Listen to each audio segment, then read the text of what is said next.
सीताराम, मैं बीना शर्मा, न्यूमरोलॉजिस्ट। 13 फरवरी को दो ऐसे महासंयोग बैठ रहे हैं। अगर आपने 13 फरवरी के दिन अगर विजया एकादशी और शुक्रवार दोनों का संयोग ऐसा बैठ रहा है, यानी विष्णु जी का और लक्ष्मी जी का, इसे आप साफ तौर पे कह सकते हो कि ये विष्णु में लक्ष्मी की अगर कामना है तो आपने 13 फरवरी का व्रत किया यानी एकादशी की, तो आपको लक्ष्मी जी का भी उतना ही साथ मिलेगा जितना साथ आपको विष्णु जी की एकादशी करने पर मिलेगा।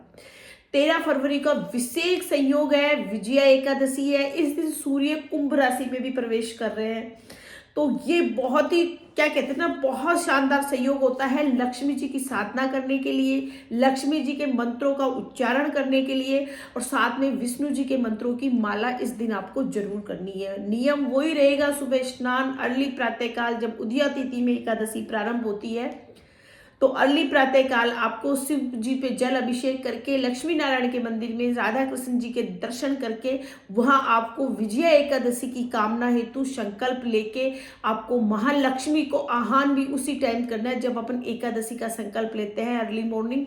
उसी टाइम आपको महालक्ष्मी जी का भी संकल्प लेना है और उनके मंत्रों की चैटिंग आपको जरूर करनी है इस दिन। एकादशी के दिन मोस्टली मैं बताती हूँ ओम नमो भगवते वासुदेवाय नमः। इस मंत्र की चैटिंग के लिए बताती हूँ कि अगर आप परिक्रमा कर रहे हो तुलसी की तो भी आपको इसी मंत्र की चैटिंग करनी है।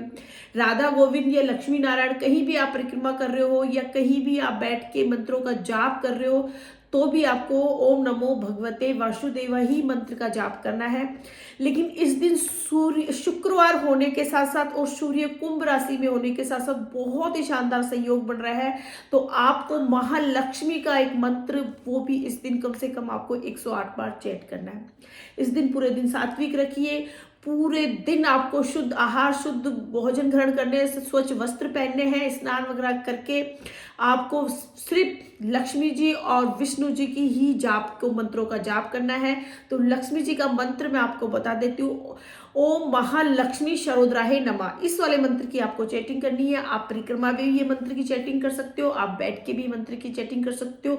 दिन भर की रूटिया या डेली अपन जो दिनचर्या के कामकाज कर रहे हैं उस टाइम भी आप इस मंत्र की अगर चैटिंग करते रहेंगे कोई दिक्कत नहीं है, आप आराम से इस मंत्र की चैटिंग कीजिए। बीज मंत्रों को लिए मैं सात्विकता के लिए बोलती हूँ, बाकी ये वाला जो मंत्र है ओम महालक्ष्मी शरोद्राहे नमः, इस मंत्र की चैटिंग आप रेगुलर पूरे दिन भर करते रहिएगा, क्योंकि ना भूलिएगा 13 फरवरी को विजया एकादशी का व्रत करना और महालक्ष्मी का व्रत का शाम के समय हो सके तो जब आप एकादशी का पालन कर रहे हो या एकादशी व्रत नहीं भी कर रहे हो तो भी शाम के समय आप खीर जरूर बनाइएगा।